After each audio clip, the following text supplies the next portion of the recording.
it is validation for other communities, other people to see, yes, it happened to you, and it happened to him, and it happened to them, and it can spread like a cancer, but it is not a cancer. It is something that can heal our communities because we are getting the right results. We want the right results, and we want justice in our communities. We want to be treated fairly in any case. It doesn't have to be with police brutality. If you're being discriminated against in a Walmart, you need to get all of that recorded. Record it and protect it with your life, and expose those who commit injustices and who break the law. And how we have to take the responsibility. Okay, I wanted to ask, how did the murder of Oscar Grant bring about changes in the BART Police Department, which at the time of Oscar Grant's shooting had really little or no citizen oversight? Well, again, it was about the response. You know, the community took it upon themselves, you know, not just Black people, but everybody concerned about their safety, about justice, anybody, you know, that had anything to do with wanting to have a better quality of life, anybody who felt compelled to be a part of it, that included lawyers, local community activists, more mothers who were concerned like myself. It took the entire community to come together and to find ways to meet and to talk about issues that we are concerned about and issues that we wanted resolved within our own communities. And that's then spread to other states and other communities around the country, and around the world for that matter, internationally. But, we have to hold those people given the authority and given the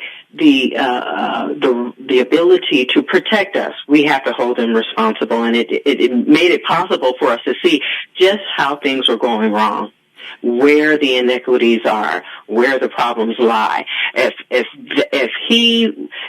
Officer Messerly was so quick to respond in the way that he did, it had to be not just him, but it had to be a cultural way of doing business for BART PD. And we, as a people in the community, had to look into it. We had to get involved. We had to be the change that we wanted to see. And, individually, we have to realize our power. We hear that all the time, but it is, in fact, true. We have to realize just how effective our voices can be. But as a group, we're much stronger.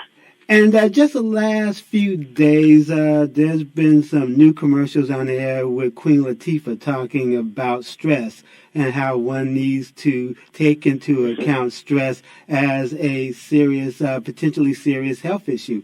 And the year just ended yesterday. We could call it the year of acting while Black, whereas you had African Americans who were harassed and suffered through police indignities while shopping while Black, while barbecuing while Black, while trying to sell water while Black, and in the most tragic situation, living in one's apartment while Black. And a gentleman who was in his apartment was shot by and killed by a Dallas police officer. So in this past year where in innocent situations like the Starbucks incident in Philadelphia, often Black people will just kind of try to brush it off and say, well, it's not too serious, nobody got hurt. But is this thing that happens, if it repeatedly happens, can take a serious toll on one's health to the point where triggers post-traumatic stress will start kicking in. Well, Harrison, this is definitely a hot topic. Mental health has always been an issue. There are stigmas around mental health and that keep people from accessing mental health, looking for mental health, reaching out to family members and all of that. We know that we have a lot of work to do around the core of our beings. Our daily lives are triggered by stressors, environmental stressors.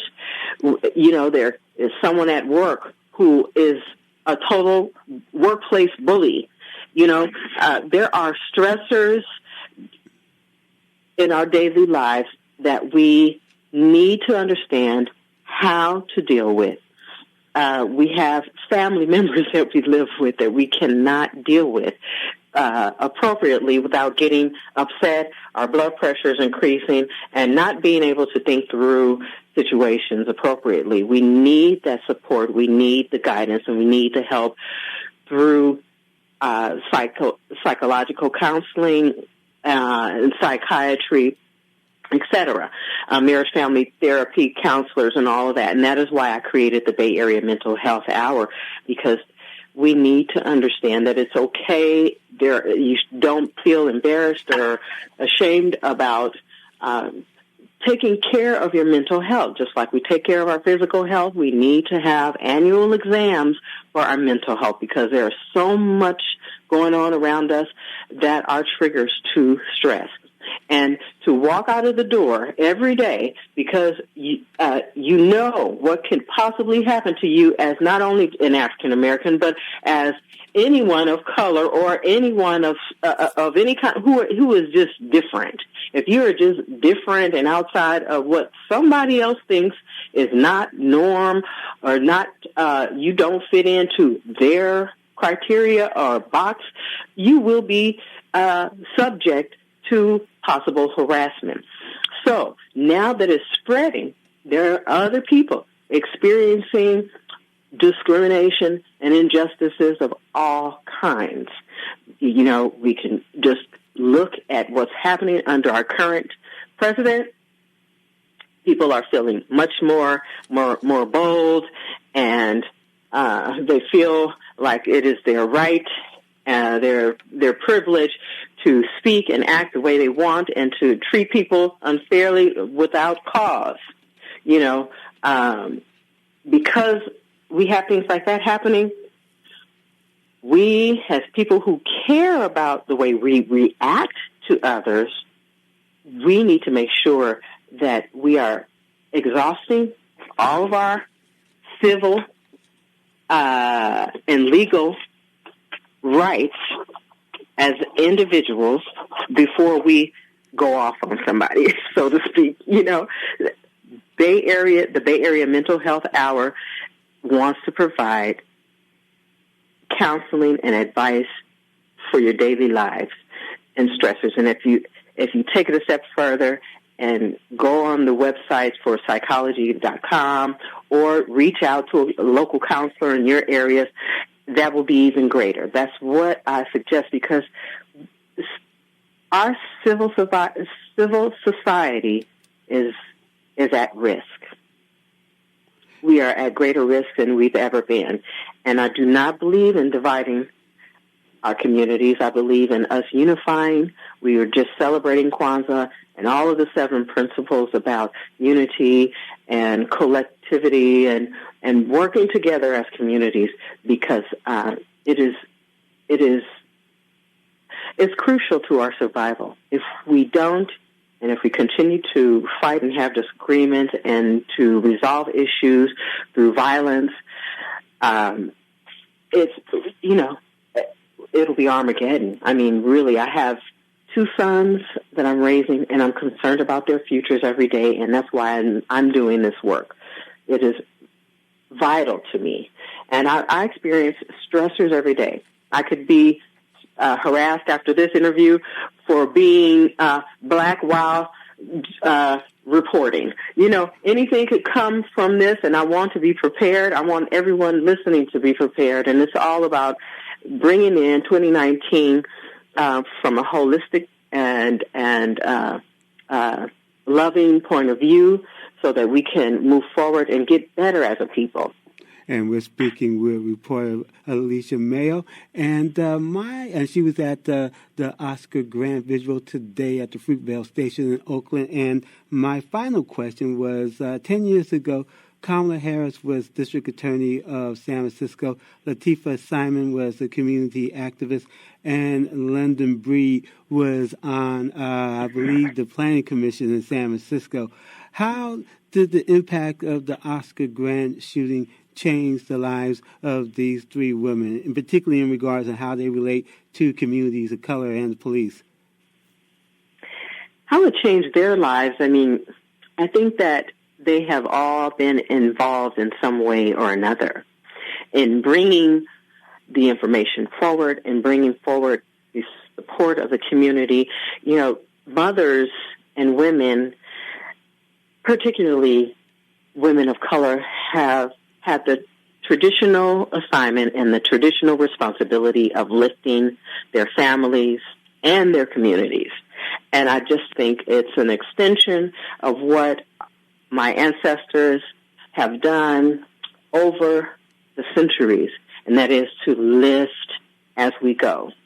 And that's what I'm doing. I feel that great responsibility, like London, like Kamala, and like Latifah, to lift our communities, to be a mother, to be a sister, to be a daughter, with a deep-rooted understanding of where we have come from, what our responsibilities are. I mean, Sojourner Truth and Harriet Tubman and Rosa Parks and Dr. Coretta Scott King, and on.